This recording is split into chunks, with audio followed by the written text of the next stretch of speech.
Ош шаары, Кара Суу району, Кара Суу шаары. Ассаламу алейкум, урматтуу улуттук медианын катталуучулары, көрүүчүлөрү, амансыздарбы? Биздин каналга катталып коюшуңуздарды биз суранат элек.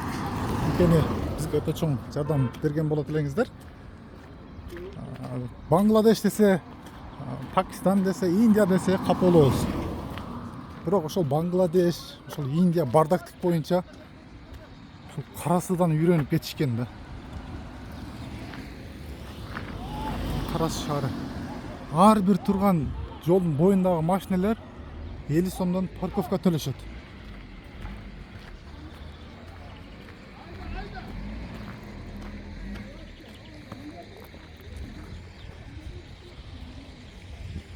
Ош Кара Суу стоянкасы 3 катар бул жердагы.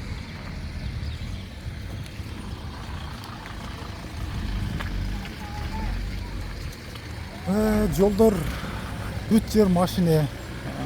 Кара Суу шаарында парковка маселеси өтө төмөн деңгээлде. Анткени парковка деген жер бул жерде жок, жашабайт. Ондай болгон пробка өтө чоң. Кыйынчылык тудурат бул жерде. Анан бул жерде ошо базарларды кылып алышкан да жолдун четтеринде. Антип машиналар чекеде тура берет. Бул жакта ошол 2 катар унаалар коюлуп калат. Бул жакта ошо машиналар өтө албайт. Өтө кыйынчылык. Бул бет дагы 2 катар машина бакойдон турбайт. Түзүнөн турат бул жерде 2 катар. Ошого байланыштуу бул жерде жолдун көпчүлүк пайызын 2 катар машина болгон үчүн бул жактагы жол кичинелип кетет. Текшерүү өтөнөл бул жерде улуттук коопсуздук адистери, улуттук коргоо органдары такыр көрүнбөйт.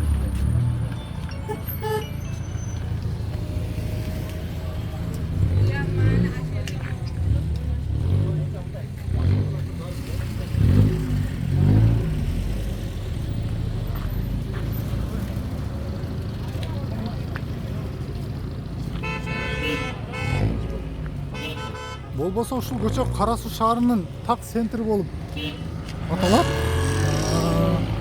Айылдарга чыгып кетет. Бул жака түшсө ошол сол жака кетсең Ош шаары.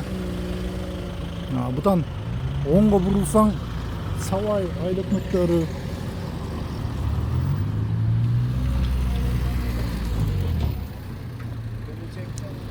Биз бул видеобуздун тартканыбыздын себеби өтө көптөгөн адамдар, жарандарыбыз кайрылышты. Кара Сууга кел, Кара Сууну тарт, Кара Сууну бир көрсүн. Снос иштери качан Кара Сууга келет, бардак качан жоюлат. Бирок биз билгенден бир 2-3 жолу Ош шаарына караштуу ушул Кара Суу районунун акимдери алмашылды. Бирок эч жыйынтык жок. Мындай болгон базарлар,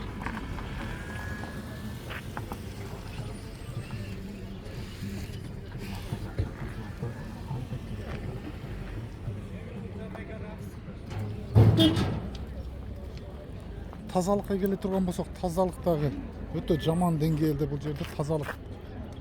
Кара Суу шаар тазалыгы дагы бул жерде иштебей тургандай.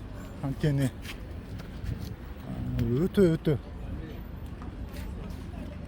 жаман деңгээлде тазалыктын кандай болгон.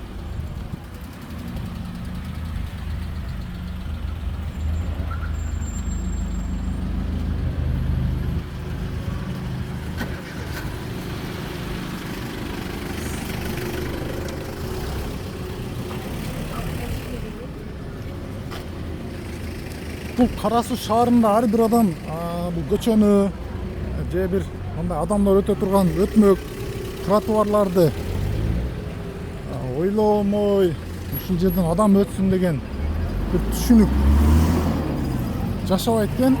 Ар бир адам ушул өзүм акча тапсам, өзүм бай болсом, ушул өзүм эле калса, башка адамдар эмне болсо ошол болсун деген темада жашашат экен.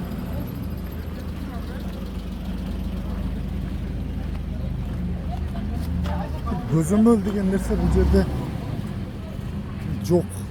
Эгер кимде ким көргүсү келсе Бангладештичи ушул жерге келе бериңиздер.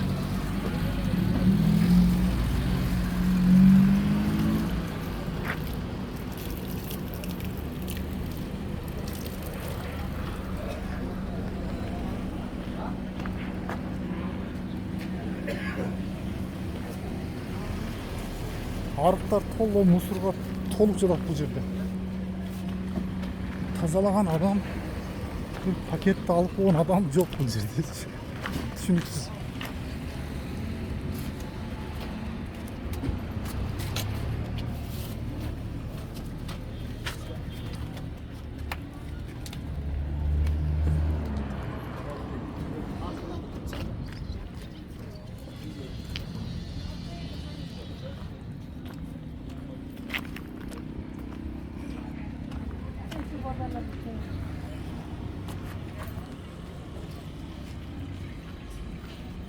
Өткөндө өзүңүздөр билгендей Лөлүм эле дагы барып тартканбыз, бирок Лөлүм эле бул жерлерден караганда кыйла эле культурный, кыйла эле городской экен, бирок Кара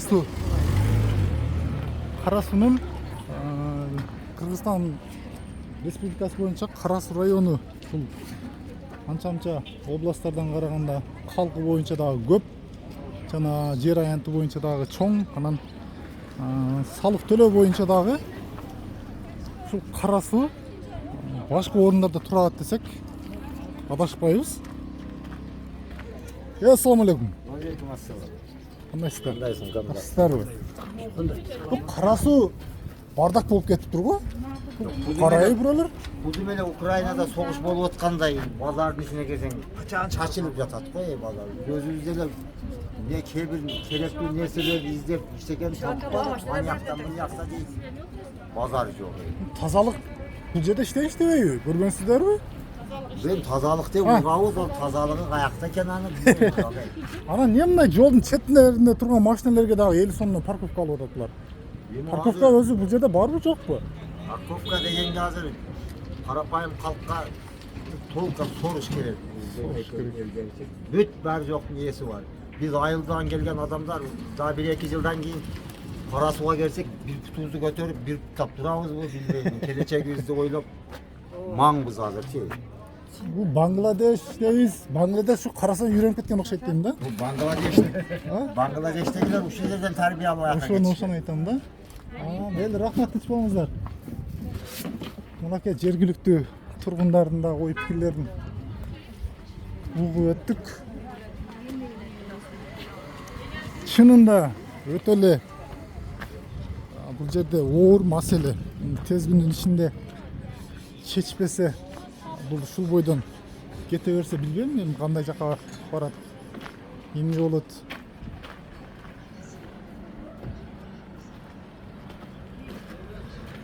Бул жерде тазалык болбосо, мындай болгон парковка маселеси чечилбесе, базардын месталар чечилбесе, ар бир адам келип алып каалаган жерине базар кылып, жолдун ортосу болобу, чекеси болобу, чыгып ала берсе, бул кандай болуп калат? Бир адам келип бул жерге контроль кылабы же ушул бойдон бардак бойдон тура береби Кара Суу району?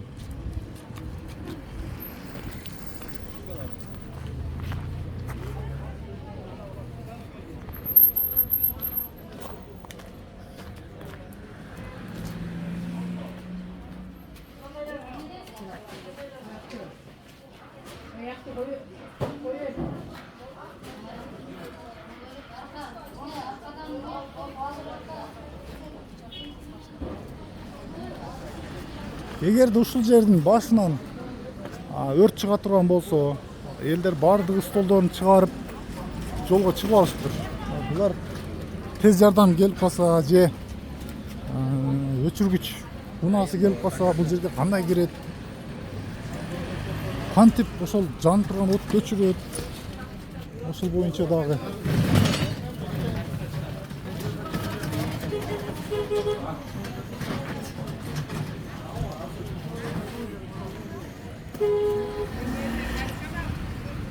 Улуттук медиа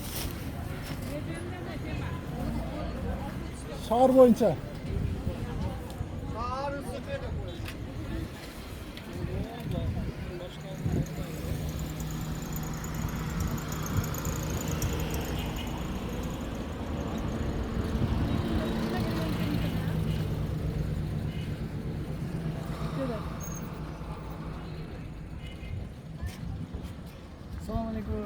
Assalamualaikum. Валейкум ассалам.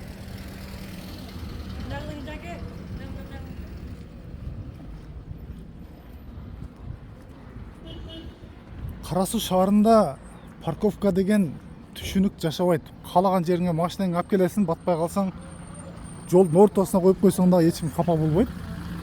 Анан ошол ортосунан келип кайра унааңды минип айдап кете бересиң. Бирөө бул жерде машинең туура эмес коюп коюпсуң. Машинең ал бул жерде деген адам жок. Же бир укук коргоо органдары көрүнбөйт. Кандай жашасаң, ошондой жаша. Кайсыл жерге пайпагыңды ыргыткың келсе ошол жерге ыргыт деген тема боюнча жашашат экен бул Кара Суу шаарыбыздын тургундары. Мен өзүм дагы ушул Кара Суу районунан болом. Анан өзүмдүн жерим болуп, өзүмдүн туулуп өскөн шаарым болуп, ушул жерлерди көрсөтпөсөм, анан жаман болсо дагы жакшы деп мактай берген дагы бир четинен менимче туура эмес. Мондой болгон мыйзамдуу же мыйзамсызбы курулуштар курулуп жатат экен.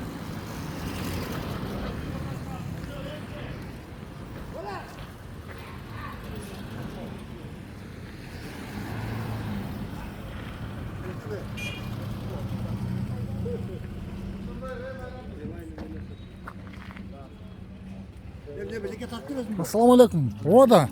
Кандайсыздар? YouTube'га TikTok кайдар бересиңиз? Жо YouTube'га. Бул Кара Суу Бангладеш болуп калыптыр го. Дорда, кара, өнүгүүнүн белгиси да беле. Эмнеси өнүгүп атат эми? Ремонт стройкалар жаңыламактай. Сайыздан бери оңдолбогон базар эми оңдолуптай бар. Жо бизге керекпи Biz daha ушулардын? soydan жүрө берсе куртак кетет Кара Суу базары. Жо ушулар бизге керекпи? Мына бардакты чыгараң. Жолдун четине машина койсоң 50 сом парковка. Бардак мурун асфальт жокту барда келди да кара. Эл чукур. Азыр жакшы дейсизби? Асфальт болду куда каласа кара. Дорда. Жакшы. Кээ бирлери ушундай бардактыкты сүйөт. Кээ бирлери бардакка каршы. Эми 5 кол тең эмес, 5 адам дагы 5 кыл ойдо бой жүгүртөт дегендей. Ушул темпте жашаган жашоого көзгө жага тургандай. Эч бир негатив ойдо эмес.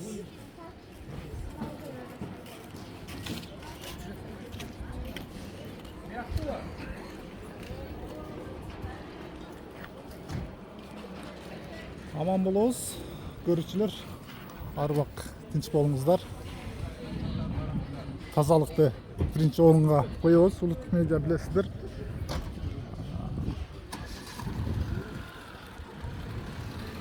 Ошонун сыңары алыста жүргөн биздин мекендештер, жердештер, жалпы эле кыргызстандыктар видео жаккан болсо лайк басып, ой пикир, комментарий калтырганды дагы унутпайбыз. Катталбаган болсоңуздар, сөзсүз катталып коюңуздар. Ош шаары, Кара Суу району, Кара Суу шаарында болдук.